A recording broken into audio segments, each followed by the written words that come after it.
Estás escuchando Milenio 3 por Aluka Nanika.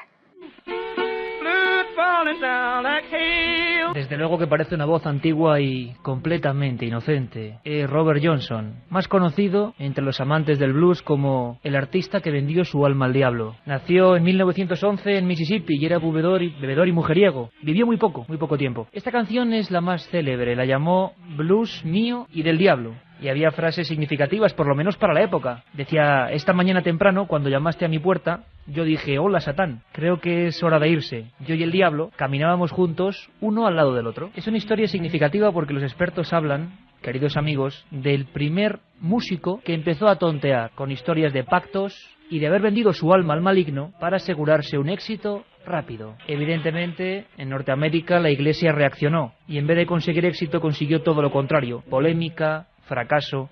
Sin embargo, él, que era una persona ruda, rozando la chulería, no desmentía los rumores, al revés, los potenciaba. Hizo después otra canción: El infierno me sigue la pista. Su muerte, otro punto negro en la historia de la música, o por lo menos del rhythm and blues. 16 de agosto de 1938. El médico no se atrevió a certificar el acta de defunción. El último testigo que lo vio con vida, Jim Morrow, dijo lo siguiente a la prensa: le vi agonizando a cuatro patas en mitad de una calle oscura, aullando como un perro. En su última letra, composición que estaba haciendo que nunca llegó a tocar, decía: tengo que seguir moviéndome. Los días y las noches continúan preocupándome. Sé que el sabueso del infierno me sigue la pista. La otra realidad.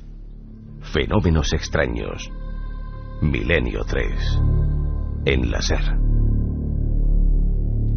La historia de Robert Johnson. Luego vino otro, del mismo apellido, Tommy Johnson. También mujeriego, también bebedor. Y este ya a la prensa le decía que había hecho un pacto con el diablo y se esforzaba en los conciertos por realizar pintadas, cruces invertidas. Hablamos de los años 30. Robert Johnson fallecía con 36 años y, investigando, hemos descubierto que puede que hubiera algo de marketing. No lo sabemos. Su muerte, su óbito, se produjo por ingesta de whisky en mal estado. Quizá esos estados delirantes le hacían ver con asiduidad al maligno, quién sabe. Lo cierto es que son los primeros casos de lo que se ha llamado, o se llama hoy en día, o es conocido como música diabólica, música satánica, música subliminal. De todo eso vamos a intentar hablar hoy. No sé si es lo más correcto en estas fechas de Navidad, en la que sabéis que vamos a estar con todos vosotros durante muchos días, pero a través del 7640 nos lo habéis pedido por activa y por pasiva. Rock y satanismo, rock y mensajes ocultos en los discos, leyendas de las muertes, aunque eso lo hicimos en su día, de algunos cantantes a los que la CIA le seguía la pista. Hoy vamos a hablar de eso, de mensajes extraños en muchos viejos vinilos, de historias tan sugerentes como la muerte de algunas grandes estrellas cambiadas por dobles, y sobre todo de supuestos pactos con el príncipe del Averno. Carmen, buenas noches. Buenas madrugadas, Iker. Estamos todos, Katia Rocha, Carlos Barroso, nuestro lugarteniente Juanma Frasquet. Feliz Navidad a todos. Y tenemos ya abierta esa vía, ¿no? Pues sí, ya están abiertas las vías 7640, palabra clave milenio, espacio y lo que queráis, para opinar de lo que vamos a hablar de música maldita, de música satánica, de mensajes subliminales.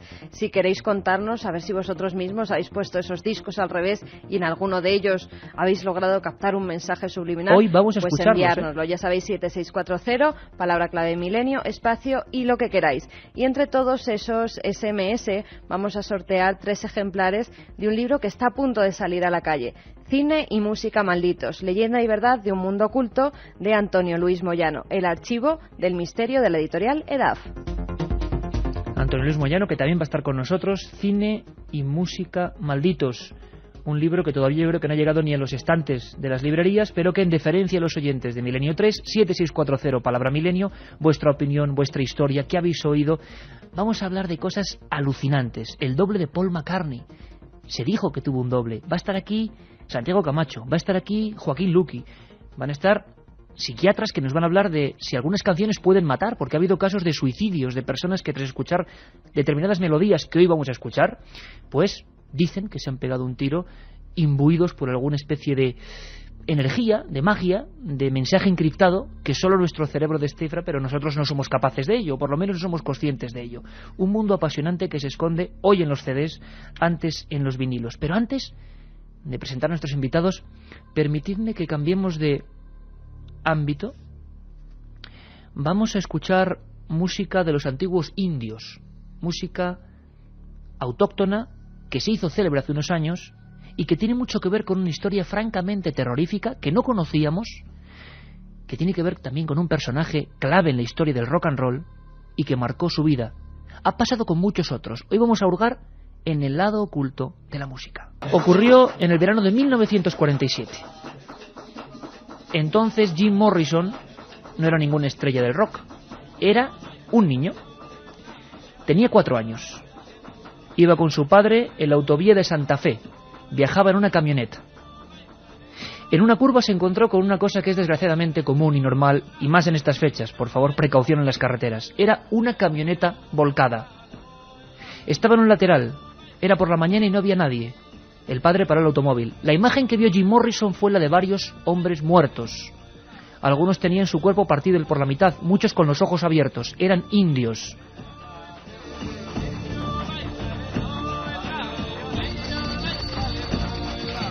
Se estaban desangrando y Jim Morrison soñó aquella noche con la imagen de uno de ellos. Fue una pesadilla, evidente.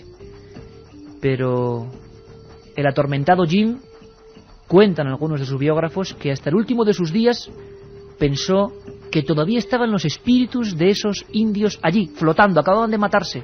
Iban delante de su propio coche, del coche de su padre. Y él siempre pensó eso, que todavía estaban ahí, colgando como de un hilo invisible, los espíritus, y que el espíritu de uno de esos indios que estaba partido por la mitad con ojos abiertos se le había colado en su cuerpo.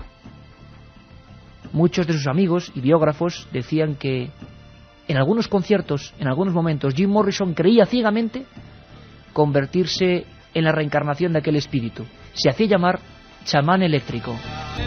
La historia fue un auténtico trauma. Esa imagen, como una diapositiva que nunca se quita del proyector de la mente, siguió noche tras noche, noche tras noche. Y en algunos escritos de los muchos que se conservan de Jim Morrison se hablaba de ese tremendo encuentro con el miedo, con el terror. Marcó toda su carrera. Como hemos dicho, no es el único caso. Hemos dicho 7640, cine y música malditos. El archivo del misterio, edad, Antonio Luis Moyano, que va a estar con nosotros también, con historias alucinantes. La música es, como dicen muchos, el arte más libre, el que más puede llegar a influirnos, el que más puede condicionar nuestro pensamiento, y desde luego algunos cantantes y algunos grupos son muestra de ello. ¿Os acordáis de que hace más o menos un año, yo creo, hicimos un programa aquí en Milenio 3 en nuestro antiguo horario? Luego Carmen y Katia os darán los horarios de los especiales, la ristra de especiales que tenemos, algunos muy sugerentes. ¿Os acordáis? Os digo de que hicimos un programa sobre Jim Morrison, John Lennon, Jimi Hendrix, personajes desaparecidos, muertos en extrañas circunstancias. Se hablaba de la CIA, de algunos documentos que por lo menos les indicaban como personas non gratas, y muchos de vosotros nos pedíais ese tema. En vez de repetirlo, hemos querido ir más allá. Y tenemos al autor de 20 grandes conspiraciones de la historia, y por supuesto, compañero de este equipo, ya sabéis, el pasadizo que va hacia los bajos, miles de libros como los que tenemos aquí, música, rock y satanismo, satanismo y brujería en el rock, madre mía, papeles, portadas de discos. Luego vamos a tener, de momento, para que lo escuchéis, como siempre digo, vinilos antiguos míticos, por ejemplo de los Beatles, en los que vamos a descifrar antiguas pistas. Es alucinante. En un tema como estos, ¿quién no puede faltar? Nuestro conspiranoico y querido amigo de cabecera, don Santiago Camacho. Santi, buenas madrugadas. Buenas noches a todos, ¿qué tal? Vaya historia la de Jim Morrison. Tú que eres un conocedor en profundidad. Jim Morrison encarna todas las virtudes y defectos de la estrella del rock que genera leyendas, y esta es una de las más, mejor dicho, de las menos conocidas, pero parece que marcó de por vida el funcionamiento de su cerebro, aquella visión de aquellos indios muertos en un coche, ¿no? Y de una manera indeleble. Pensemos que efectivamente, como has dicho, tenía 4 años.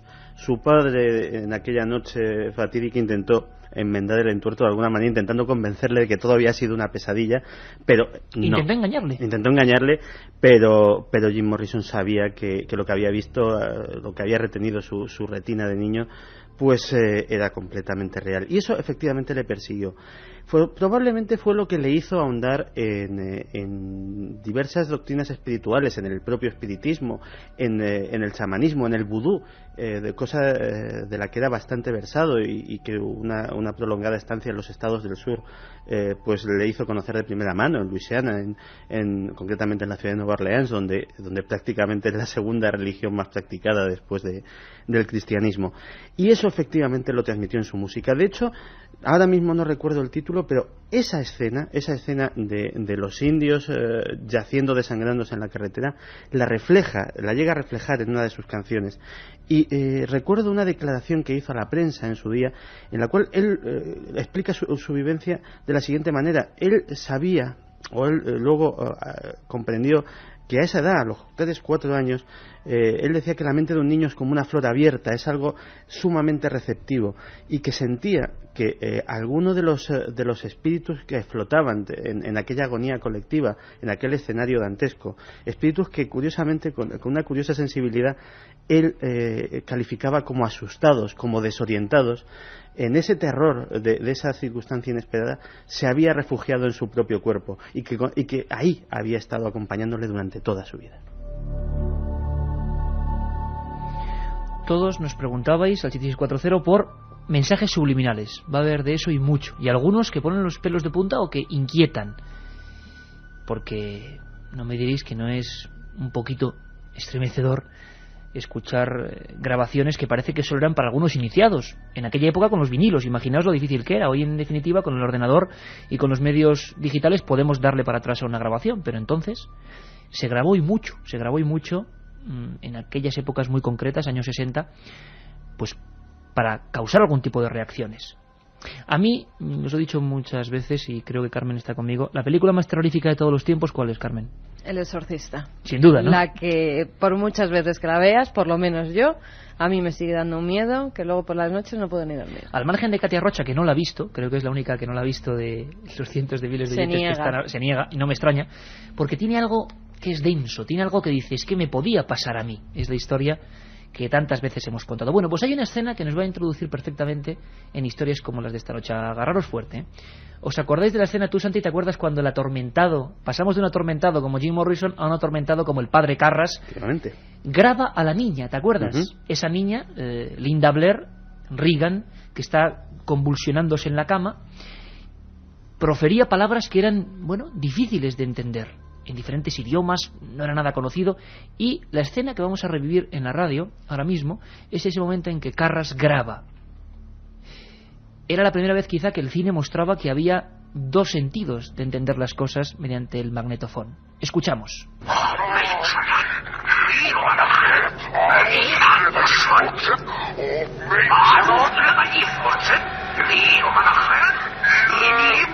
¿Quién eres? Es nuestro idioma. No hay duda. ¿Qué quieres decir? Sí, dicho al revés. Escucha. ¡Danos tiempo! ¡Desconfía del cura Merry! ¡Sirene! ¡Déjame morir! ¡No soy nadie! ¡Nadie, Merry! ¡Ah! ¡Danos tiempo! ¡Déjame morir!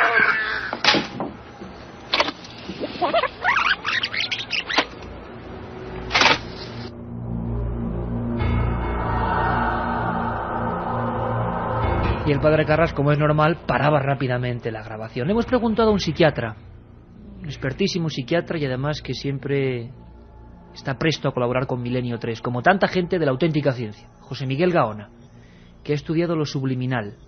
¿Puede haber mensajes encriptados, al revés, infiltrados en una capa más subterránea del sonido, de los cuales no somos conscientes pero afectan a nuestro cerebro?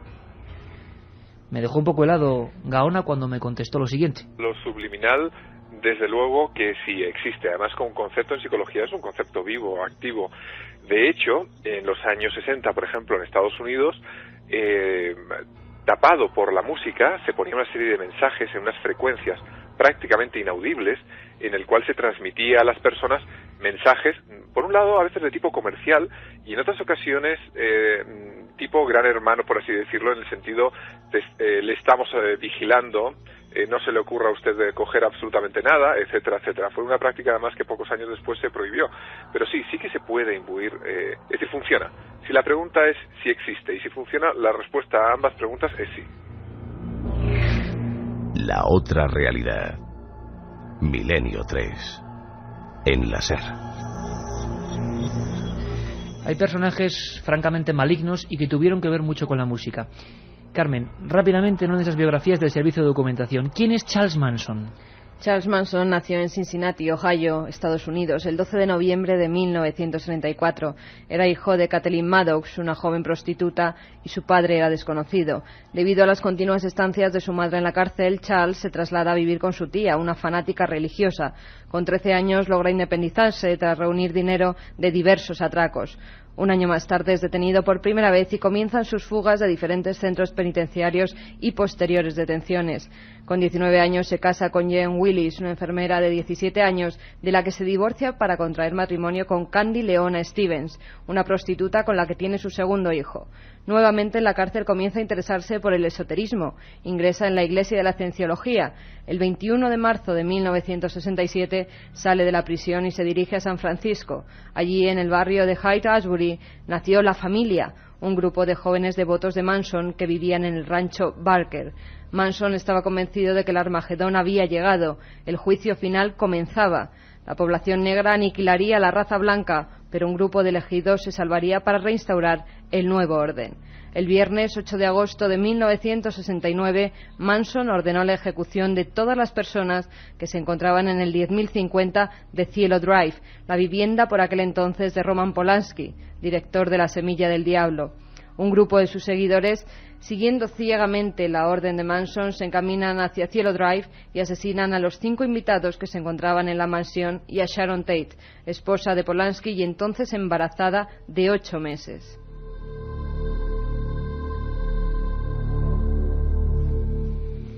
Y la pregunta es, ¿qué tendría que ver Santiago Manson con la música? Pues la verdad... Uno de los grandes asesinos macabros, bueno, inductor de asesinos. La Familia es una historia dramática que todos hemos conocido. Sharon Tate estaba embarazada de 8 meses. Dejaron inscripciones, que ahora hablaremos de ello, en las paredes con sangre. Era un músico frustrado. Sí, en la tremenda empanada mental de Charles Manson, que vamos a intentar más o menos desentrañar en los próximos minutos, una pieza fundamental es su afición o su vocación como músico. De hecho, en las fechas previas a estos sucesos, incluso estaba a punto de tener una audición con un importante productor que a lo mejor le iba a dar su oportunidad. De hecho, había frecuentado círculos como los Beach Boys, uno de cuyos componentes incluso lo albergó en su casa durante una temporada. Había tenido ocasión de codearse con diversos productores que habían escuchado su música con interés. Pensaban que no era gran cosa, pero sí demostraba cierta espontaneidad y ciertos valores que a lo mejor podían incluso hacerla comercial en un momento dado. Pero él iba más allá. Él era un simple músico. Él era un profeta. Él tenía un cosmos montado en su propia mente, en el cual se veía como salvador del mundo, y tenía un extraño aire arrogante, un extraño aire maniático. Y la obsesión por un disco en concreto. Concretamente, el detonante de todas esas obsesiones fue la aparición en el mercado del disco blanco de los Beatles. Este lector ávido del Apocalipsis, este admirador de los Beatles, este músico frustrado, de repente todas esas piezas sueltas que andaban por su cabeza empezaron a encajarle con lo que él creía que eran los mensajes que directamente le enviaban los Beatles a él, en persona, sin otro intermediario, para que comenzase el Helter Skelter, el gran descontrol, el atroche y moche, que sería más o menos como se traduce esta expresión coloquial británica, y que pues le convertiría en el Mesías salvador del mundo. En esa música, Helter Skelter, había mensajes concretos, parece ser, para el asesino Manson. Antonio Luis Moyano, autor de Cine y Música Malditos, nos cuenta algo que pasó en el juicio contra este asesino y su familia. En el juicio que se celebró contra Charles Manson, él aseguraba que había sido inspirado a ordenar estos crímenes por una serie de mensajes que él decía haber escuchado en el famoso disco, el álbum blanco de los Beatles. De hecho, cuando la policía llegó a la mansión de la esposa de Roman Polanski en Cielo Drive, en el barrio de Bel Air, en las paredes, escrito con sangre, escuchaba el título de una de las canciones del álbum blanco de los Beatles, que es Helter Skelter. Es decir, parece ser que esa canción, según Charles Manson, tenía una serie de mensajes que le indujeron a cometer ese crimen. Pues Juanma Frasquet, siempre presto, nos pone Helter Skelter, esta música del disco blanco de los Beatles, estas voces que Charles Manson en su domicilio recibía solo él, con mensajes subliminales. Lo alucinante es que luego veremos que realmente, por lo menos en alguna discografía muy concreta de los Beatles, de ese disco blanco, se han encontrado, y los vamos a escuchar, mensajes subliminales. Una de las pintadas de sangre en aquellas dos matanzas de los LaBianca y Sharon Tate, la actriz o mujer de Polanski, era Helter Skelter, escrito junto a la palabra cerdo, con sangre de las víctimas en las paredes. Por cierto, antes de que Katia Rocha nos diga qué piensa la gente en el 7640, hubo una premonición, muy brevemente, Santi, de la propia Sharon Tate, de que esto iba a pasar. Hay un hecho sumamente misterioso en este asunto, que es algo que le sucedió a Sharon Tate varios años antes, cuando ni siquiera estaba casada con Roman Polanski, y que ella contaba a sus íntimos, y de hecho sorprendió terriblemente cuando supo la circunstancia de su muerte, como la aparición de un fantasma. Una noche estaba en casa de su novio, Severin, que era un peluquero, falleció el mismo día que ella, un antiguo novio, un antiguo amante que estaba... Fue brutalmente masacrado ese día. Y... por lo que sea, en casa de sintió sed y se levantó, pues como todos nosotros, a beber un vaso de agua por la noche. Cuando notó que la casa estaba rara, al bajar las escaleras, se encontró con lo que ella creía en aquel momento que era un fantasma. Se encontró con una figura moribunda, empapada en sangre, la figura de una mujer embarazada, que tenía cubierto el rostro por un capuchón y el cuello anudado con una cuerda, justo como se la encontraría ella misma años después. No nos hagas esto, Santi, anda. Madre mía. Katia, 7640, 3 libros y no sabéis la hora que nos queda. Cuéntanos rápidamente, Katia, una barrera de como esas sigamos a este nivel yo no preguntas. llego, ¿eh? Bueno, un montón de mensajes de los oyentes, por ejemplo, nos preguntan, he oído que hay psicofonía de Paul McCartney, ¿qué hay de cierto en eso? Bueno, no vamos a decir nada porque tenemos unas cuantas. Paul is dead, Paul está muerto. Que se aguanten hasta el final y que lo escuche después. Psicofonías de los Beatles, esto ya es de lujo. Sandra de Madrid nos pregunta, ¿hay algún grupo solista español que en sus discos haya mensajes subliminales? Sí, nos hablan de los Héroes del Silencio, nos hablan de varios grupos y por supuesto también hablaremos de ellos, la segunda hora. Milenio, yo no me atrevo a escuchar, ¿me puede pasar algo? Hombre, si escuchas Milenio sí, que bajaremos si no escuchas Milenio, que bajaremos de audiencia, por lo tanto hay que escucharlo. Esto desde luego no es sonido maldito, en todo caso al revés. Alberto Orihuelas dice, soy un Beatlemaníaco y no sé en qué canciones hay mensajes. Gracias por hacer este programa. Santi, vamos a poner varias, podemos adelantar un poquito. Revolución 9 es una de ellas, ¿no? Helter Skelter, muchas del disco blanco, ¿no? El disco blanco, Blackbird, es otra del disco blanco que efectivamente también parece que contiene algún tipo de mensajes. Muy rico también en referencias ocultas es el Sgt. Papers. Sgt. Papers. Tenemos las portadas aquí. Efectivamente, tal vez el disco más psicodélico de los Beatles, pues en sus letras también hay referencias que unos han interpretado como esotéricas y otros pues como referentes a este insólito caso de la presunta muerte de Paul McCartney que vamos a desarrollar a continuación. Alucinante.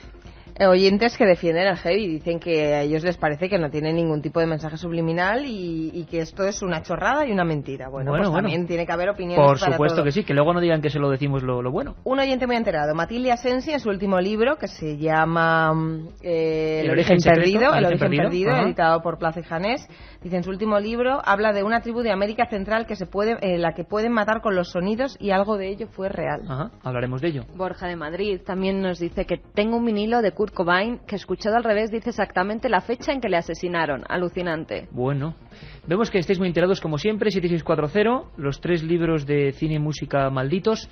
Vamos a marcharnos, vamos a estar muy atentos a todo lo que digáis a partir de la siguiente hora, porque vamos a tener esa historia de la leyenda o verdad de Paul McCartney y su doble. Vamos a escuchar esas sintonías, esas palabras. Ya se caen hasta las cosas por aquí por el estudio. Es la influencia de todo este tema absolutamente extraño y cuando menos fascinante. Y también hablaremos, como decían nuestros compañeros, de heavy metal, que algunos dijeron que tenía también un contenido por lo menos, o cuando menos satánico. Lo dijeron ellos, lo dijo la crítica en su día. Veremos qué nos cuentan nuestros especialistas. Enseguida volvemos.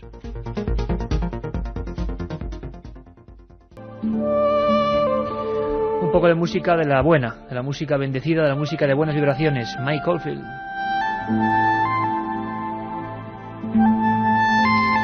Esto, por supuesto, que no lo he dicho antes, es Milenio 3. Aquí estamos todos, todo el equipo, con Juanma Frasquet en la nave del misterio y con Carmen Porter recibiendo un montón de mensajes ahora mismo. Claro, es que Santi nos ha contado unas cosas de la visión de Sharon Tate. Antonio Luis Moyano, que además de ser miembro de los servicios de seguridad del Estado, es un experto en música maldita, que ha hecho este libro, Cine y Música Malditos, que sorteamos entre los oyentes a partir de ahora. Nos contaba cómo esos criminales dejaron Helter Skelter. Hemos oído la canción, claro. Todo empieza a convertirse en un ovillo de misterio. ¿Qué dice la gente ahora mismo? Yo, como siempre, me sorprendo de los mensajes que nos llegan a ese 7640, palabra clave milenio, que nos dicen, por ejemplo, saludos Iker, que se cuenta en la canción de los Eagles, Hotel California. He oído que la letra es todo menos inocente. Carrie de la Carolina. También Dani de Barcelona nos dice, vais a hablar de Marilyn Manson porque está como una cabra. Sí, sí. Jim Morrison, ¿murió o le mataron? Nos pregunta José de Valladolid. Hola, soy Juan de Vigo y quería preguntar qué llevaba a los cantantes a hacer la llamada música maldita y cómo se ponen los discos al revés. Dudas de todo tipo, porque es un mundo que pocas veces se ha comentado en la radio y sobre todo vamos a tener la sorpresa, todos muy atentos, casi como en las noches de psicofonías, aunque no sean psicofonías. Vamos a captar mensajes subliminales en vivo, vamos a conocer la historia de Paul is Dead, Paul está muerto, que es sensacional. Y vamos a hacerlo con los mejores expertos, claro que sí. Antes quería comentaros cómo a veces las maldiciones se perpetúan en el tiempo. Charles Manson, esa cara, él se creía Jesucristo, decía que era Jesucristo o el anticristo, según fueran los mensajes que nacían del disco blanco de los Beatles. Vaya estigma. Y ordenó esa matanza, gente de 19, 21 años, en Cielo Drive, que fue absolutamente increíble, dramática. Manson ahí recluido a perpetuidad, siguió con sus mensajes, le siguen mandando cartas, es las paradojas de este mundo, pero su influencia ha continuado en otros grupos más modernos. Y no les está mal, porque cuando sacaron músicas del propio Charles Manson, letras de Charles Manson, también hay que ser frívolo, pues el grupo se hundió irremisiblemente. Uno de los ejemplos es Guns N' Roses. Y creo que ya está a punto de llegar por aquí nuestro compañero de la SER, Tony Garrido, experto en todo este tipo de músicas. Lo vamos a traer ahora mismo. Hicieron una música de Charles Manson, una música cuando menos inquietante.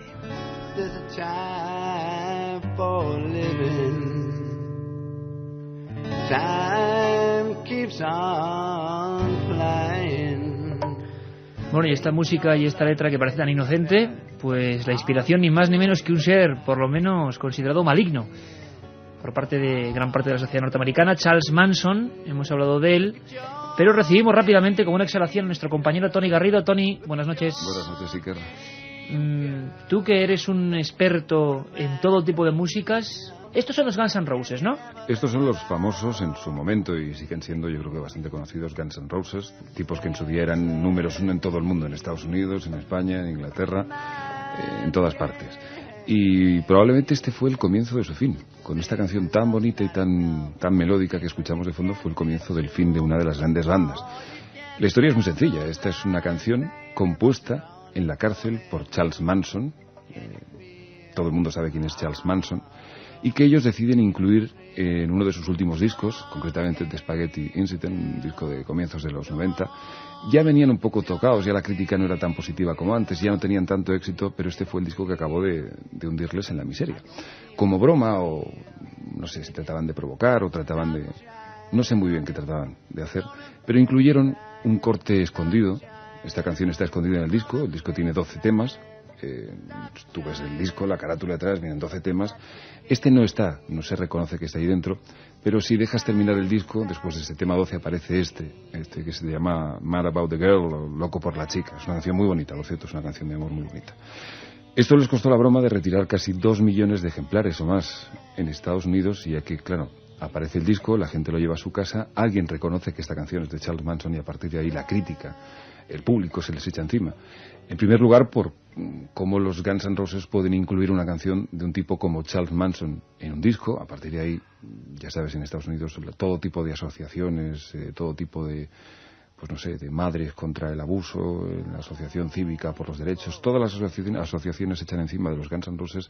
Y el segundo motivo, y es que claro, pensar que los Guns N' Roses venden miles, en aquel momento millones de discos, ya no sé si tanto, pero por lo menos miles, de forma que todos los royalties y todos los derechos que generara esta canción, todo el dinerito que le pertenecía al autor de esta canción, iba a parar a Charles Manson como autor. Tony, ¿por qué esta fascinación con este personaje cuyo único logro, o logro más importante, fue organizar o gestar ahí una especie de matanza en Oceano Drive, ¿no? Es tremendamente incomprensible, no sé si es un producto de la sociedad americana o quizá un exponente máximo de lo que crea la sociedad americana, que crea ángeles y crea demonios. No solamente Charles Manson ha inspirado, pues en este caso, a Guns N' Roses. No sé muy bien por qué. No sé, porque es un tipo que realmente no tiene ningún tipo ni tasigura ni de talento como músico. Ha escrito cientos y cientos de canciones y muy pocas de ellas han visto la luz. Y podían haberlo hecho probablemente con seudónimos, si la canción en sí lo hubiera merecido. Pero, por ejemplo, hay que también pensar que Charles Manson inspiró a otro personaje malévolo americano, que es David Koresh. También a David Koresh. David Koresh, nos acordamos todos de los Davidianos, del desastre, de la matanza de Waco, o de Waco.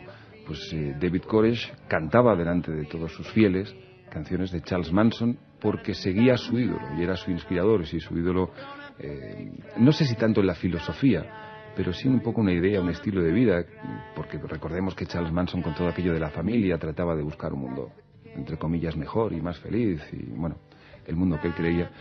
David Koresh, siguiendo sus pasos, también imitaba a Charles Manson tocando la guitarra. De hecho, hay algunas imágenes de vídeo de Koresh cantando a sus fieles, a sus adeptos, a todos aquellos enloquecidos que compartían con él los momentos en el rancho de Waco, incluso antes, pocas horas antes de que la policía decidiera entrar. Delirio, crímenes y, desde luego, como decías, Tony, una canción maldita para los Guns N' Roses y, desde luego, fantasma escondida en un CD. Gracias, compañero. Hasta siempre. Milenio 3, con Iker Jiménez, en la cadena SER. Esto que estamos escuchando dicen que es, o lo dicen los expertos, la más extraña canción, sinfonía de palabras al revés, misteriosas, de los Beatles, el grupo más influyente de todos los tiempos. Una canción larga que se llamó Revolución 9 y en el que, rastreando, por ejemplo, algunos párrocos, algunos pastores protestantes que buscaban al diablo en el rock, encontraron un montón de simbología hablada. La vamos a escuchar. Es una música misteriosa que coincidía en el tiempo con una de las más increíbles leyendas, realidades, quién sabe, del mundo de la música. La historia de la muerte prematura de Paul McCartney. Nos lo cuenta pues una de las personas que más saben de música de este país, el compañero Joaquín Luqui. Efectivamente, es real. Es real no que Paul muriera en el año 1966. Es real que hubo un absoluto montaje. Yo le pregunté a Paul y Paul me respondió directamente. Como yo le acusaba a Brian, al manager, de que se ocupaba más de la leyenda y del mito de John Lennon dentro de los Beatles que de mí, pues le dije, ¿por qué no piensas algo? Y me contó Paul, estoy diciendo lo que Paul me contó. En el año 66, a finales del año 66, Brian empezó a decir a Paul que se podía hacer algo que nadie había hecho, sobre que él era un doble, que él había muerto y que el Paul que aparecía en los Beatles. Y empezaron a hacer efectivamente pistas. Paul McCartney tuvo que aparecer públicamente en una revista, me acuerdo, creo que era Life o alguna de esas, diciendo, estoy vivo. Y además la revista decía, él está vivo, ni siquiera decía Paul, decía, he's still alive. Y, o sea, es verdad, pero fue, según Paul, una operación de marketing ideada por Brian Epstein, que luego paradójicamente murió en agosto del 67. O sea, y luego siguieron con las pistas. Y siguieron con las pistas, repito, con pistas que eran reales. No me negaréis que esto no es extraño. De repente, en ese disco blanco que inspiraba a Charles Manson, según sus palabras en el juzgado, pues surgen sintonías como esta. Claro, aquí puede haber oculto de todo. Pero vamos a penetrar en una fábula absolutamente fascinante. Yo tengo en las manos aquí en el estudio uno, siempre en penumbra. Carmen, Santi, lo veis, ¿no? Sí, es el disco Abbey Road. Bueno, pues yo miro como profano la portada y me di cuenta de una serie de detalles que ahora vamos a comentar, si os parece. Estaba la leyenda de que Paul había muerto, luego comprenderemos y nos contará Santi cómo nació todo esto, cómo surgió, cómo se fundamentó. Pero la gente estaba realmente, se puede decir la palabra, mosqueada. se hablaba, se decía que Paul no era Paul, sino que era un doble. Y en muchas de las canciones, como hemos visto en ese Revolution 9, ahora vamos a escucharlo al revés, aparecían mensajes que hablaban de enterramiento, de él ya no está, de él murió. La gente se quedó alucinada con esta portada, que vuelvo a tocar porque es el vinilo que ha sacado Katia de la fonoteca. Son una de las más célebres imágenes de la historia del rock, que son los 4 Beatles, los 4 escarabajos, cruzando la famosa calle.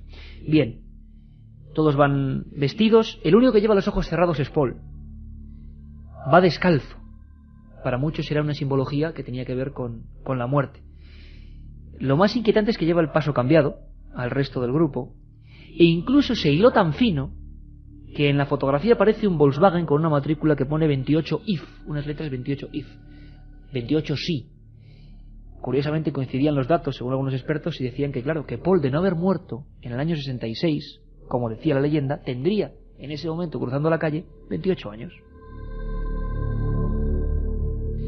Cuando cojo Sgt. Peppers, el Sargento Pimienta, la banda del Sargento Pimienta y los Corazones Solitarios, otra de las más célebres o la más célebre de la historia del rock, aparte de darnos cuenta de personajes que aparecen como Aleister Crowley, personajes del ocultismo, entre ese marasmo de cabezas, nos damos cuenta que hay varios elementos que ahora Santi nos va a contar, pero uno que nos llama la atención es, giramos el disco, están los 3 Beatles y solo uno está de espaldas, como compungido, de espaldas al resto, Paul McCartney.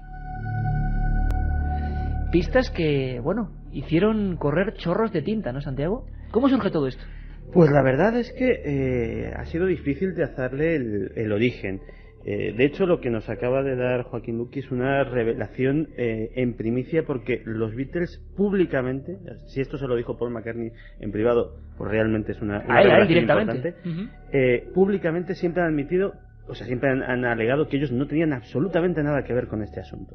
De hecho, la versión oficial del nacimiento de esta presunta leyenda urbana, que vaya usted a saber, es que... Que te encantan. Sí, la verdad es que sí. Es que en una gacetilla universitaria, pues un Beatlemaníaco, pues tal vez demasiado obsesionado con su afición, pues empezó a hilar cabos de una serie de pruebas y sacó una historia en esa gacetilla que luego fue recogida por un periódico underground un poquito más grande, por una emisora de radio. La bola de nieve empezó a crecer y la historia es la siguiente, que un día de madrugada a las 5 de la mañana Paul McCartney se saltaba un semáforo. 2 de noviembre del 66, según ese periódico. Se saltaba un semáforo en una calle londinense y fallecía en un accidente de tráfico que le dejaba totalmente desfigurado y su cadáver irreconocible. Curiosamente, ese mismo día sí hubo en Londres un accidente de tráfico que nunca se pudo identificar al ocupante del vehículo porque quedó irreconocible y nadie reclamó el cuerpo. Curiosamente después pues hay un pequeño lapso en el cual Paul McCartney desaparece de la vida pública y los Beatles, y esto también es cierto, convocan un inexplicable concurso de dobles de Paul McCartney, no de dobles de John Lennon ni de dobles de Ringo Starr, sino de dobles de Paul McCartney, que gana un individuo llamado William Campbell, que tiene un excepcional parecido. Tanto es así que en la foto del póster que se incluía en el álbum blanco de los Beatles, el que aparece a modo de broma, a modo de otra de esas pistas, es William Campbell, no es Paul McCartney. Y de hecho, ese póster, que ha estado en millones de habitaciones de todo el mundo como póster de los Beatles, pues tiene la cara de William Campbell ahí puesta tan campante. Pues también este William Campbell también desaparece de repente de la circulación. Según el conspiranoico de turno, se le hace una operación de cirugía estética para acrecentar aún más su parecido con Paul McCartney. Se le tuvo que hacer también, supongo, una de cirugía cerebral para que compusiera igual que Paul McCartney. Porque y una de cirugía de bolsillo, le pagarían mucho también. Sí, lógicamente. Y bueno, pues ya empieza el gran espectáculo de Paul is Dead, de Paul ha muerto. Algo que ahora, gracias a esta intervención de Joaquín Luqui, podemos entender, porque sin la propia intervención de los Beatles, sin esas pistas dejadas adrede en los discos, en las fotografías de las portadas, en las propias canciones, realmente la historia no tiene sustento, no tendría el fundamento que tiene. Pero es que las pruebas son hilar tan fino de una manera tan absoluta. Por ejemplo, hablabas antes de la portada de la Abbey Road. Eso ya, aparte de los detalles que has mencionado, que son pues bastante curiosos, se hila tan fino que es que todo parece una procesión mortuoria, un entierro escenificado. La ropa, vamos con la ropa, Santi. John Lennon va vestido enteramente de blanco, simbolizando a un sacerdote. Un poquito detrás va Ringo Starr, que va con un impecable traje negro, como el que llevaría pues un funerario, un señor de pompas fúnebres.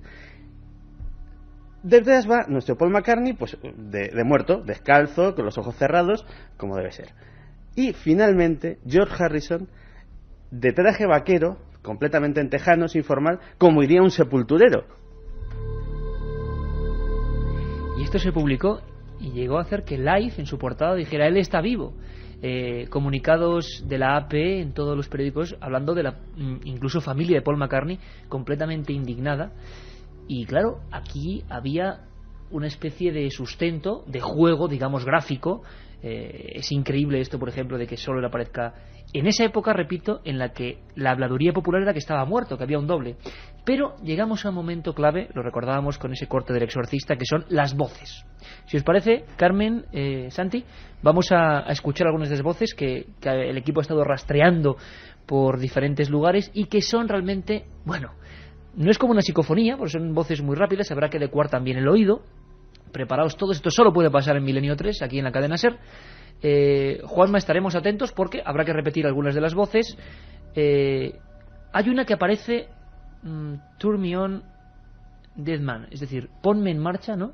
Hombre muerto, enciéndeme, hombre muerto. Enciéndeme, hombre muerto, ponme en marcha, hombre muerto. Que es una cosa del que álbum blanco de Revolution 9. O sea, esa canción terrible llena de sonidos, si girábamos el vinilo hacia atrás, escuchábamos de repente una cosa como esto. Turn Me On,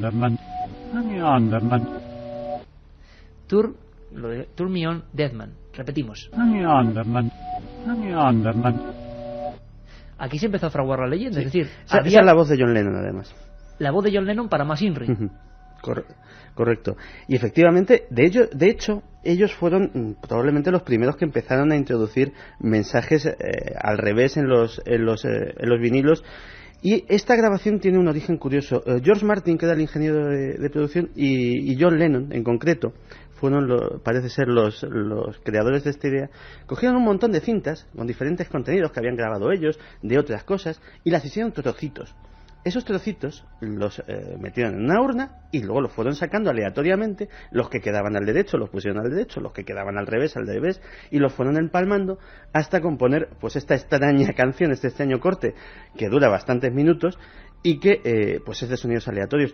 En el Sgt. Pepper se hicieron algo parecido, pero en una canción que se llama For the Benefit of Mr. Kite, que hay una pista de órgano que suena muy bonita, pero suena una melodía muy extraña que va en el fondo de la canción, y es que esa pista de órgano se hizo lo mismo. Se grabó el órgano, se grabó la pieza de órgano, se cortó en trocitos y se empalmaron esos trozos al azar, y también quedó pues una cosa bastante rara y bastante sugerente. Vamos a ver, Juanma, si para que nos hagamos una idea podemos escuchar, aunque sea un trozo, no de la voz, ahora lo escucharemos otra vez, sino de la música, de cómo era Revolution 9. ¿Podemos? ¿Es posible? Vamos a ver, porque veíamos esa voz que decía Turn Me On, Dead Man. Ponme en marcha, enciéndeme, hombre muerto. ¿Cuál es la siguiente que vamos a escuchar pronto, Carmen? Pues la siguiente que vamos a escuchar dice Yes, he is dead. Es decir, sí, él está muerto. Él está muerto. Es decir, confirmando esa leyenda. Todo eran contenidos, Santi, que se referían a plena leyenda de los Beatles. Sí, y la gente se ponía con los vinilos al revés. ¿Cómo era el procedimiento? Sí, en aquella época, además, que lógicamente, pues ahora mismo con una grabadora digital es muy fácil, con cualquier ordenador, con cualquier programa de edición de sonido hacerlo. En aquella época había que hacerlo de una manera muy artesanal, y era que se ponía el tocadiscos en punto muerto y con el dedito, en plan DJ, pues le dabas en sentido contrario y a ver qué oías. Y había gente que directamente pues se compraba los discos de los grupos presuntamente satánicos o presuntamente que colocaban mensajes de este tipo y se daban la vuelta al revés a todo el disco en un ejercicio de paciencia admirable. Tremendo. Vamos a ver si podemos escuchar esa Revolución 9.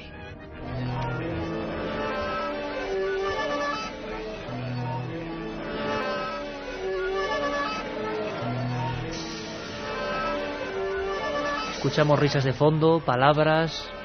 Claro, es una sinfonía de lo extraño que además nadie comprendió en ese disco de los Beatles célebre que, como decimos, ahí está, Number 9, número 9, Revolución número 9, que Charles Manson, claro, las desgracias nunca van solas, identificaba con el capítulo 9 del Apocalipsis, claro. Sí, realmente ese 9 era porque estaban en el estudio número 9 de los estudios Abbey Road de Londres, y ese era el único significado cabalístico del 9 en cuestión.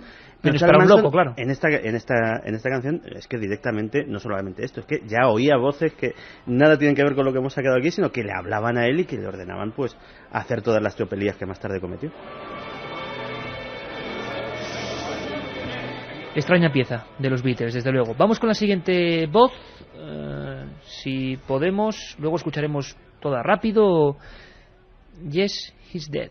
¿Sí? Era de la canción All You Need Is Love. All you need is love. Dice sí, él está muerto. Sí, yes, he's dead. Él está muerto. Bueno. Vamos a repetir, diciendo a sus compañeros que no lo han oído. ¿Habéis escuchado o no? Se escucha perfectamente. Claro, Katia no, porque está ahí medio con temores, ¿no? A ver si ahora lo escuchas, Katia, vamos allá. Ahora dice que sí. ¿Tú, Santiago? Y además es siempre la voz de Lennon la que hace estas bromas macabras, curiosamente. ¿Sería realmente por hilar más fino en cuanto a la leyenda que fuera Lennon, con quien parece que había una rivalidad tremenda, y nos lo contaba Joaquín Luqui, ¿no? Que Paul, como veía que tenían que hacer algo para acrecentar su popularidad, pues parece ser que estaba un poquito celoso, ¿no? Y siempre es la voz de Lennon, qué curioso. Siempre es la voz de Lennon. El sacerdote del entierro de Abbey Road. Untimely dead, es decir, una especie de cosa extrañísima que, según me ha dicho Katia, sería muerte aparente o muerto para siempre. Muerto para siempre. Es muerte intempestiva, o sea, muerte anterior a lo que tenía que suceder, que es el disco, además, I'm the Walrus. Untimely dead, vamos a escucharlo. Oh, Untimely dead, vamos a escuchar. Esta es tremenda, ¿eh? Porque es un... Aquí ya ni se identifica Lennon. La voz, parece una psicofonía. La voz de Ultratumba. Dice primero, oh, Untimely dead. Vamos a escucharlo de repente porque es que es un sonido que está grabado ahí en un disco a la inversa. Vamos a escuchar también a nuestros oyentes enseguida. 7640, palabra milenio. Katia va a estar enseguida aquí y vamos a escuchar algunas más. Vamos a ver si podemos escuchar, porque nos lo pide la gente, la primera. Juanma, podemos, ¿no? Turn me on, dead man. Enciéndeme, hombre muerto. Ponme en marcha, hombre muerto. Turn me on, dead man. Suena psicofonía brutal, ¿verdad? Sí. El tipo de voz. Y esto fue insertado adrede. Sí, y bueno, incluso, fíjate, decíamos que siempre era Lennon. Incluso Ringo Starr una vez hizo una cosa que también llamó mucho la atención, que es poner el siguiente mensaje en el bombo de su batería en uno de los... donde solía poner The Beatles, en uno de los conciertos, y era ama, love the three Beatles, ama a los tres Beatles. A los tres Beatles. A los tres Beatles. ¿Dónde estaba el cuarto? Incluso en algunas de las portadas hay referencias, pues bueno, ya que está de moda algunos códigos literarios, esto podía ser el código secreto de la Biblia, pues el código Beatle, menuda novela, porque en una contraportada de uno de los discos, Paul aparece solo él con una brazalete que pone OPD, que en inglés sería, exactamente, en inglés sería pronunciado oficialmente muerto. Pronunciado oficialmente muerto. Le ponían esas distintivas, exacto, a los cadáveres. Otros decían que no, que era la reseña o distintivo de la policía de Ontario. Bueno, enigmas desde luego completamente misteriosos, incluso para quienes amamos el misterio, y que no podemos negarlo, nos sorprende. Katia, que ojea, ¿ves aquí a Abbey Road? ¿Por qué el pobre Paul solo va descalzo? ¿Por qué está...? Es que es increíble, ¿verdad?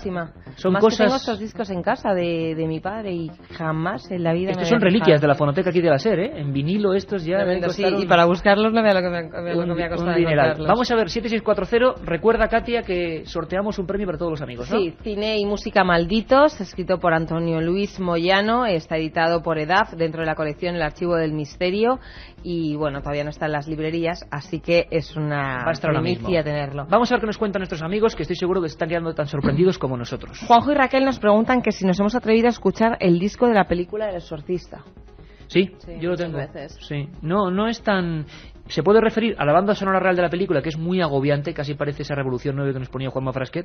Es un disco que a mí no me gusta nada, es denso como la película, y luego por supuesto está las famosas campanas tubulares, ¿no? Que esas son una preciosidad. Antonio Mota se adelanta a los contenidos del programa, dice, un programa muy interesante. ¿Habéis oído decir que la canción Escaleras al cielo de Led Zeppelin es una misa negra? Pues vamos con ella después, ¿verdad, Santiago? Sí.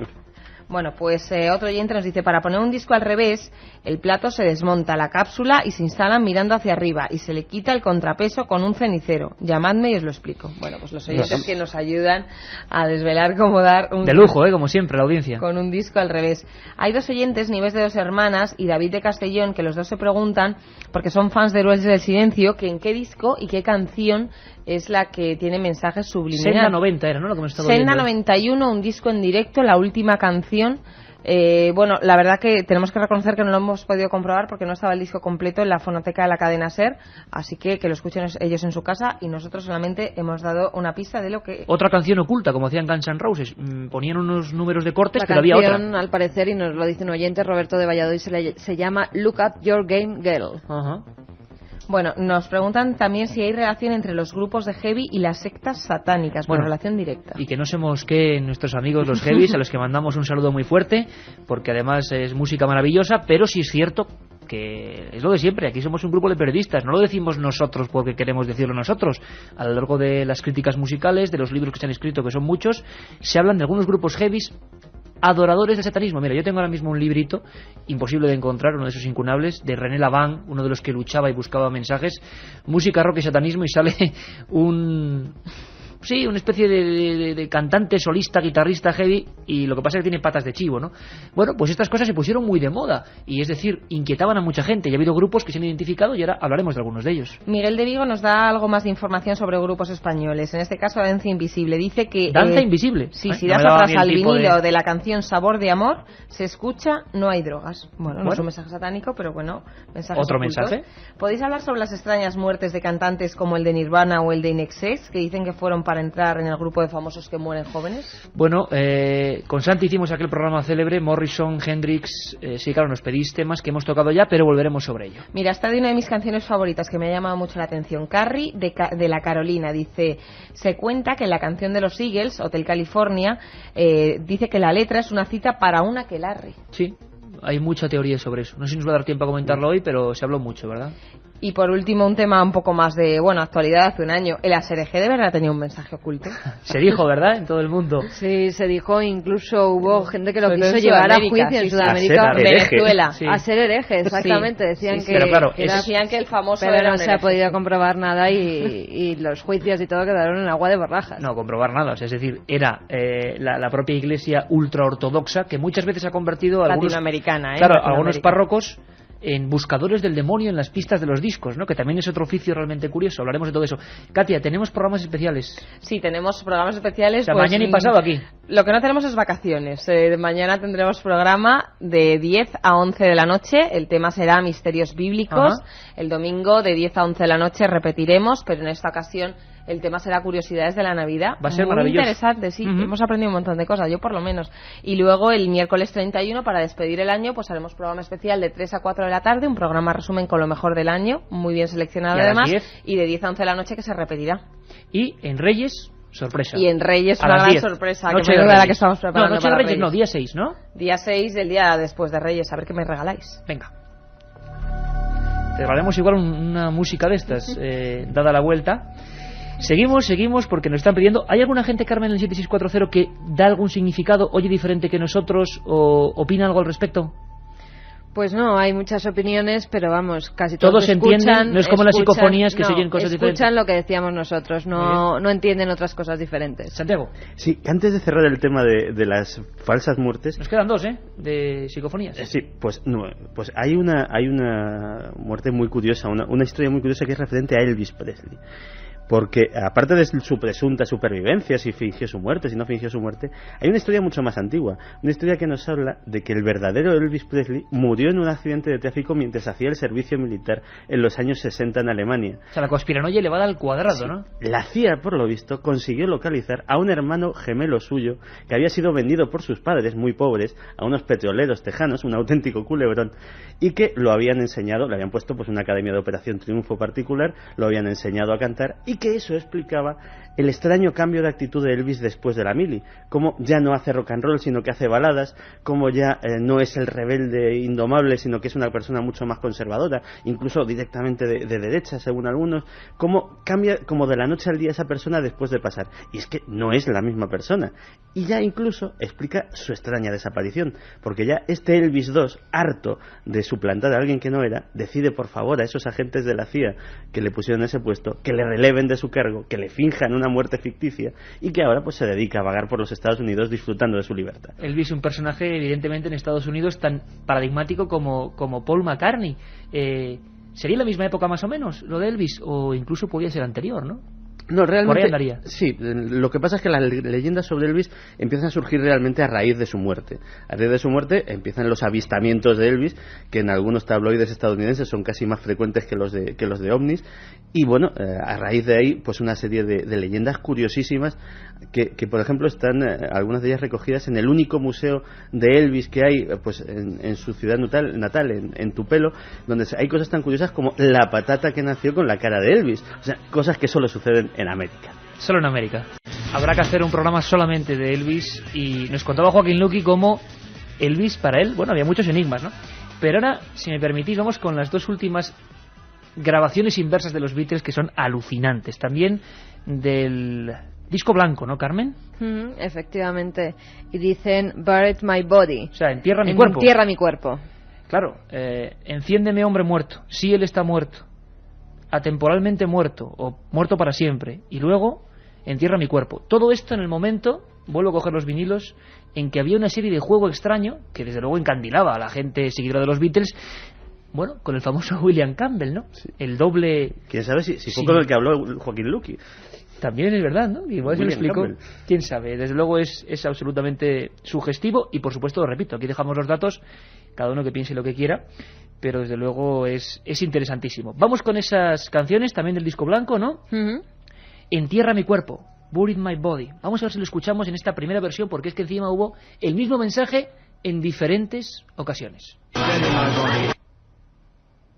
Ha sido muy rápido, ¿verdad, Juanma? Vamos a ver, es como una voz metálica, Buried My Body. Vamos a ver. Difícil, ¿eh? Porque hay un sonido como de fondo instrumental también. ¿Podríamos identificar aquí la voz, Santi? ¿O es difícil, sí? No, realmente no creo que sea la de Lennon. Es lo único que puedo destacar, porque John Lennon tenía un timbre muy especial de voz. Pero sería increíble que el propio Paul jugando con el misterio, que ni hiciera. Volvemos a escucharla, Juanma. Yo entiendo In My Body, sí, o My Body, sí, pero body, lo primero Buried no. My Body, sí, se puede entender. Ajá, Buried in My Body, me dice Katia, chivándome.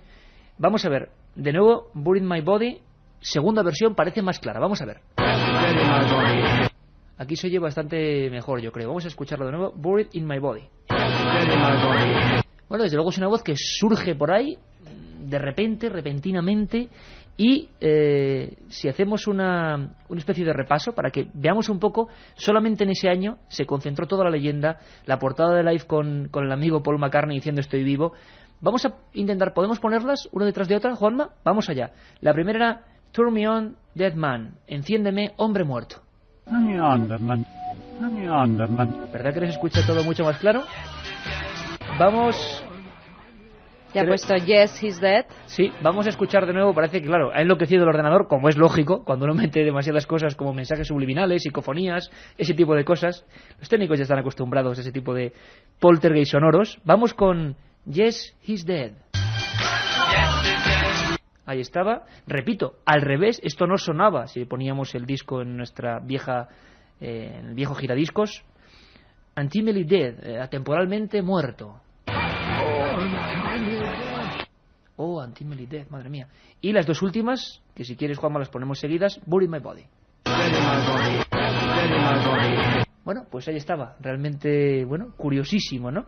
Curiosísimo cómo se jugó o no se jugó, o fue un marketing. Si fue marketing, fue absolutamente espectacular. Y hablamos de eso, de marketing y de misterio, y sobre todo marketing satánico, o gente que jugaba a, bueno, bailar el agua al príncipe de las tinieblas. Hubo una música que fue característica. Se cebaron en ella y dicen que los creadores de esta música, ni más ni menos que Led Zeppelin, también jugaron un poco con la historia de la presencia de Mefistófeles.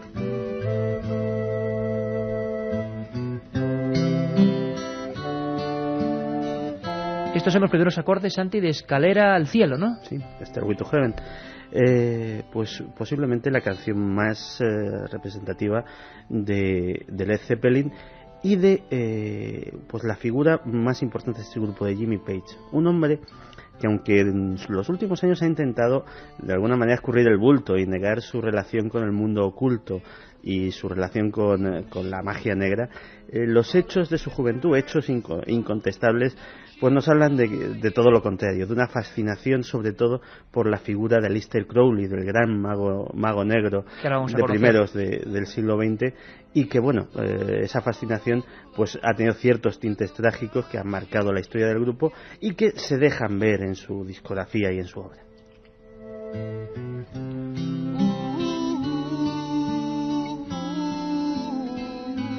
Desde luego parece más música mesiánica que satánica, pero la presencia de ese mismo personaje, Santiago, que aparece en una esquina del disco de Sgt. Pepper's, Aleister Crowley. Y por supuesto, muchos de nuestros amigos no tienen por qué saber quién es Aleister Crowley. ¿Quién es Aleister Crowley con esta música de Zeppelin, Led Zeppelin de fondo, Carmen? Aleister Crowley nació el 12 de octubre de 1875 en Leamington. A los 20 años ingresa a la Universidad de Cambridge y a raíz de que cae en sus manos un libro llamado La nube sobre el santuario, escrito por un místico alemán del siglo XVIII, donde se narra la existencia de una orden mística secreta, empieza a interesarse por estos temas. Crowley decide buscar a los miembros de esta orden y en 1898 conoce a Matters, uno de los fundadores de la orden mágica conocida como Golden Dawn, que utilizaba la cábala y algunos rituales para establecer contacto con el genio o el ángel de la guarda.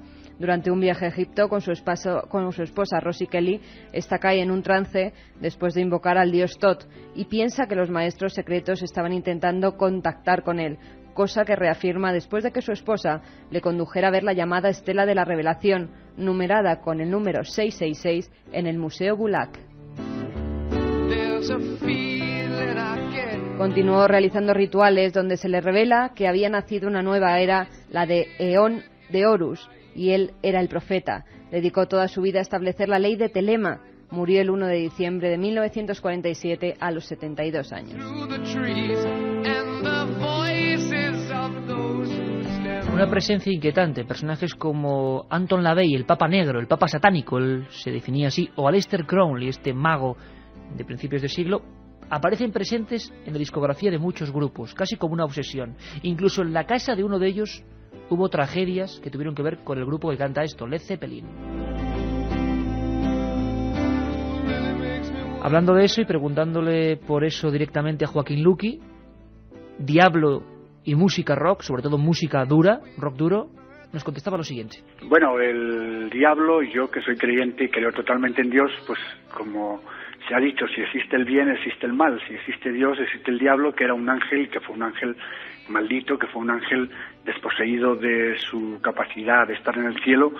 O sea, creo que existe el diablo y existe también, naturalmente, mucha gente o gente que cree en el diablo, cree en su poder. Y en la música desde los años 60, en los años 50 no, pero desde los años 60, sobre todo con el heavy, por aquello también de la imagen.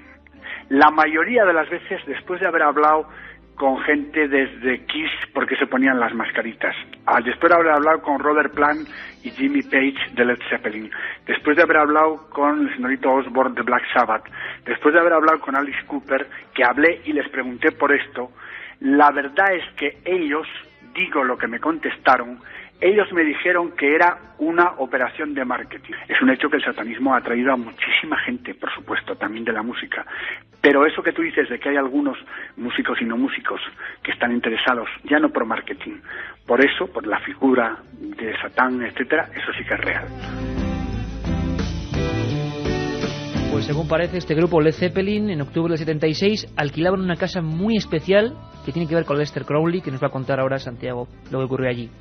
Cuentan también que Jimmy Page, el guitarra, una de las almas mater de este grupo, se enfrentó en esas amistades ocultistas de seguidores de Crowley con Kenneth Anger, uno de aquellos pequeños magos que seguían a Crowley. Y este Kenneth Anger, octubre del 76, en aquella casa lanza una maldición. Ese mismo día, el hijo de Jimmy Page muere por extraña infección respiratoria de las vías bronquiales, una cosa que afectó, por supuesto, a su padre de por vida, y ocurrió, seguramente la casualidad, pero el mismo día en que este tal Kenneth Anger le lanzaba ese maleficio. Pero es que pasaron más cosas, Santiago, en aquella casa.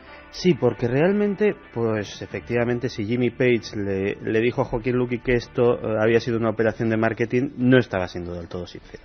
No lo estaba porque de una manera privada, Page, durante toda su juventud, no solamente adquiere esta casa, la mansión Boleskine, a orillas de un sitio tan emblemático como el lago Ness. Ni más ni menos. Un sitio donde durante años Aleister Crowley había llevado a cabo rituales que había marcado de una manera negativa toda la historia del pueblo, con homicidios, con suicidios, con personas que súbitamente enloquecieron.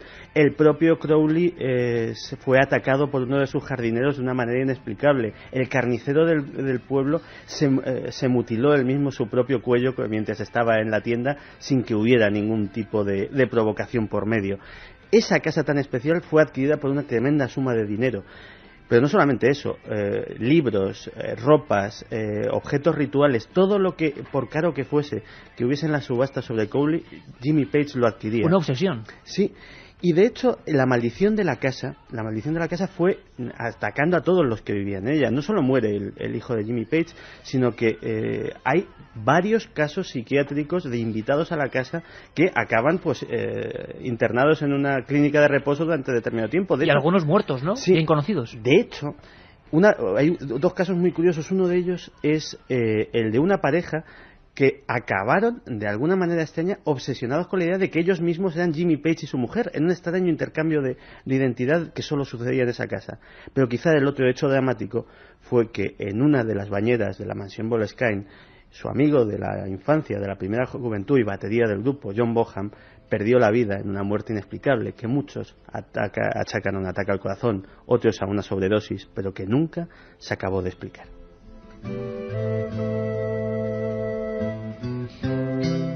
Eran los creadores de estos acordes, uno su hijo fallecido, de esa forma tan extraña, infección respiratoria, y otro en una bañera, en ese lugar, impregnado, digamos, de la presencia de ese Aleister Crowley que tanto aparece en muchos discos. Le preguntábamos a Antonio Luis Moyano, autor de ese libro del Archivo del Misterio, Cine y Música Maldito, por esa época en concreto en la que se pone de moda un término con el que empezábamos este programa. Recordáis que empezábamos con una canción muy antigua, en un disco muy antiguo, Robert Johnson, el bluesman que vendió su alma al diablo. Pactos con el maligno, se hablaba de eso, pactos con el maligno, para procurar éxito. Antonio Luis Moyano. Por parte, sobre todo, del ala más integrista de la Iglesia pues católica y también del ámbito protestante, pues se acusó a muchos de estos grupos y a estos artistas pues de haber establecido una especie de pactos satánicos que aseguraban, por un lado, el éxito de su discografía y, por otro lado, les obligaba pues a pagar un tributo con sangre. Esto explicaría, estamos hablando lógicamente desde la perspectiva de la rumorología y de la leyenda, pues algunas muertes misteriosas, como por ejemplo la del batería de Led Zeppelin, que fue un grupo paradigmático en este sentido de generador de esta leyenda que vincula satanismo con música.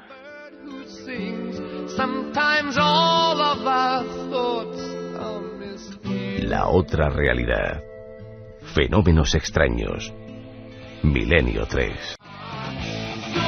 Y es extraño que suene esto en el estudio 1 de la serie a estas horas con Milenio 3, ¿verdad? Es Ozzy Osbourne, el cantante de otro de esos grupos que fue calificado durante años de satánico, Judas Priest.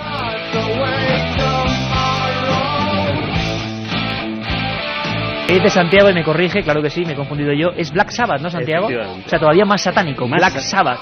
Sabbath negro. Como veis, no soy un experto en música metálica. Black Sabbath. ¿Quién es este Ozzy Osbourne? John Michael Osbourne nació el 3 de diciembre en Birmingham, Inglaterra, en el seno de una familia trabajadora. A los 15 años deja de estudiar y desempeña diversos trabajos. Uno de ellos le lleva a ingresar en prisión. Al salir forma su primera banda de rock, Approach. Ya en la década de los 60, junto con varios músicos, forma el grupo Black Sabbath, una de las bandas más influyentes en la historia del rock and roll. La fama del grupo se vio engrandecida por las cientos de noticias que les acusaban de satánicos, drogadictos, corruptores de menores, y varias de sus obras como Paranoid o Master of Reality fueron discos de platino. En 1978 Osbourne fue expulsado del grupo y comenzó su carrera en solitario. Junto a su mujer Sharon fundó Blizzard of Oz. Continuó incluyendo en sus obras mensajes ocultistas y odas a las drogas, y llegó a alcanzar los primeros puestos en las listas de ventas. Su carrera estaba en lo más alto cuando fue acusado de crueldad con los animales, ya que en un concierto el público le lanzó un murciélago y Ozzy le arrancó la cabeza con los dientes. En 1986, Ozzy era acusado de promover el suicidio entre sus oyentes al utilizar mensajes subliminales ocultos en la canción de su álbum Suicide Solution, aunque las acusaciones no llegaron a los tribunales. Bueno, aunque luego es que hubo gente que siguió esa senda y se pegó un tiro en la cabeza. La verdad es que fue terrible. Concretamente el caso Vance Benkamp, en 1985, en la localidad de Reno, Nevada, hubo un tremendo follón respecto a esta canción que estamos escuchando. Decían los abogados de esta familia que había un mensaje subliminal como los que hemos estado escuchando que decía hazlo, hazlo. Y le preguntábamos a nuestro amigo Joaquín Luqui sobre canciones que incitaban al suicidio. Para muchos, por lo menos en 1985, aunque al final quedó todo eso en agua de borrajas, no pasó nada, esta era una de las culpables y parece que afectó a la vida de este Osbourne. Escuchamos a Joaquín. Había una canción, Jeremy, que hablaba de un chico que se suicidaba. Hubo un chaval que la oyó, que se emocionó, pero que luego al final casi se suicida.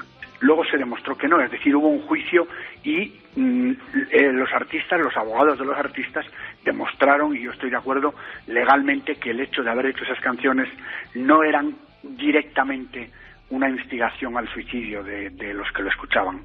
Pues yo reconozco que puede haber eso, canciones que pues deprimen o que hay situaciones en la vida de gente que puede tener una sensibilidad extrema o una situación humana terrible, que algunas canciones pueden, no lo digo directamente, pero sí ha sucedido. Es cierto, ha sucedido que hubo gente que se suicidó. Hubo gente que se suicidó. Black Sabbath, Judas Priest, que yo confundo permanentemente ambos nombres, pero fijaos qué curioso.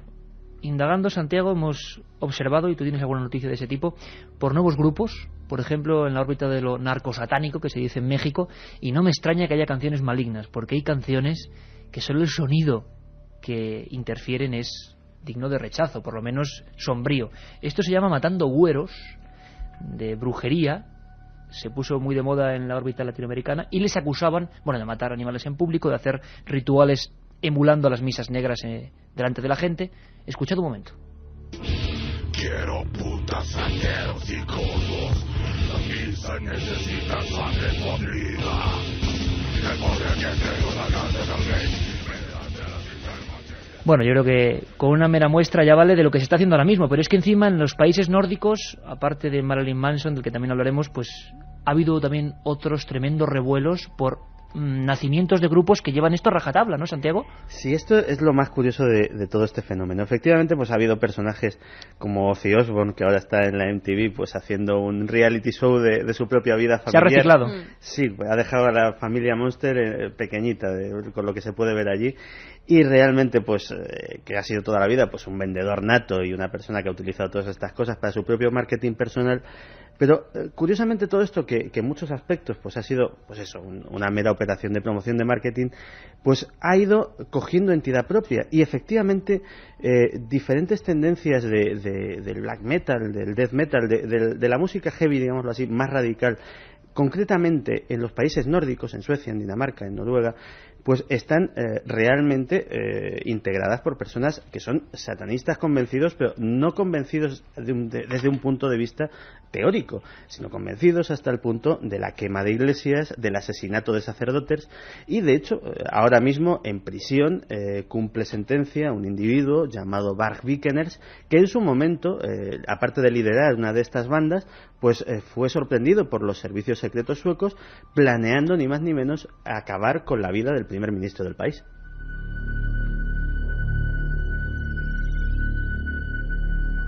Y quedaría mucho que hablar, por ejemplo, de Marilyn Manson, que se ha puesto también de moda como fenómeno de marketing. Todo esto está colindando, ¿no? Sobre todo, Carmen, muy brevemente, que ha habido muchos problemas, creo que en México, en Roma, en muchos conciertos suyos, porque siempre la Iglesia y asociaciones se han levantado contra él, ¿no? Y padres que pues sus hijos escuchaban estos discos, y en sitios como Monterrey, donde iba a dar conciertos, pues hubo incluso manifestaciones en contra de este músico. También una doctora, Arsenia Nassar, madre de una hija de Ana, que fue asesinada en el 2002 en un ritual satánico, pues dice que el asesino, Julio Castrillón, estaba influenciado por la música de Marilyn Manson y por eso asesinó a su hija. O sea que hay muchas cruzadas en contra de este rockero. Y los cantantes de todos los grupos que dicen que son meros chivos expiatorios. Todo empezaba con ese bluesman que vendió su alma al diablo hace ya casi 80 años, y fijaos lo que ha dado de sí. Nos pedís este programa, el 7640, y hemos intentado hacer una investigación en vivo como siempre. Katia, los ganadores... Se ha quedado corto. Volveremos sobre el tema, seguro. Hay muchos oyentes que nos hablan de grupos españoles como Extremoduro, Estopa, Siniestro Total, Sociedad Alcohólica, en fin, nos dan un montón de datos. Y una reflexión que me ha parecido muy curiosa: qué casualidad que todos los que daban a Paul por muerto, y hoy en día están todos muertos menos él. Y los ganadores. Los ganadores de este libro, una gozada. Cine y música, este me lo puedo quedar yo, ¿no? Cine y música malditos, escrito por Antonio Luis Moyano, editado por EDAF, dentro de la colección El Archivo del Misterio. Los ganadores han sido Eduardo de Madrid, que nos decía: sois los mejores, desde que os oigo creo más en el misterio. Bueno, pues hemos servido para eso. Otra oyente, Sara de Zaragoza, dice: vaya programazo, ese fantástico libro ha de ser mío. Estoy preparando mi tesis sobre mensajes subliminales en música y cine. Pues le servirá. Para ¿Y el último ganador, Katia? El último ganador dice: estoy totalmente enganchada al programa desde el primero. Estoy en la cama con mi gata, tapada hasta los ojos, y voy a darle la vuelta a todos mis discos mañana. Pues ella es la tercera ganadora. Bueno, pues 3 ganadores, y la gente absolutamente activa y, bueno, proporcionándonos datos y pistas siempre, ¿no? Nuestra audiencia siempre participando. Siempre, incluso decía que no dijéramos nada malo de Marilyn Manson porque si algo oculto le daba algo, nos decía María de Madrid.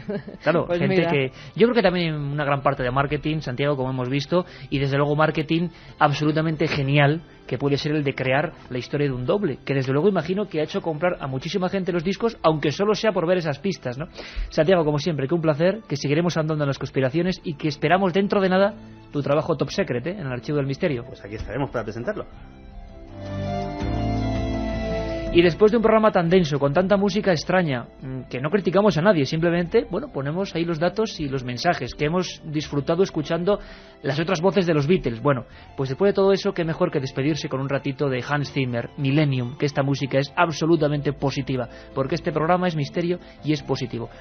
Os recordamos que mañana sábado a las 10, Carmen, domingo a las 10 estaremos aquí, y Nochevieja a las 3 y a las 10. Y luego Reyes, o sea que tomad lápiz y papel porque va a haber mucho misterio.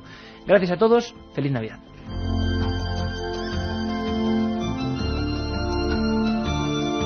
Milenio 3, con Iker Jiménez, en la cadena SER.